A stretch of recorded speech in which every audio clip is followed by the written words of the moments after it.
ราคาทองคำวันนี้กลับมาทะลุ 4,000 ดอลลาร์อีกครั้งครับ หลังจากเมื่อสัปดาห์ก่อนร่วงแรง จนหลายคนคิดว่าทองหมดแรงแล้ว แต่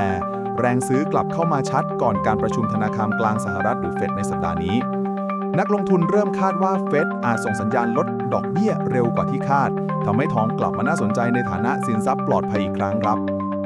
ถ้าอยากติดตามข่าวเศรษฐกิจการลงทุนพร้อมคลาสเรียนรู้ฟรีกับกลุ่มของเราตามรายละเอียดในไบโอหน้าช่องได้เลยครับ Money Not Easy เรื่องเงินยากแต่เราเก่งได้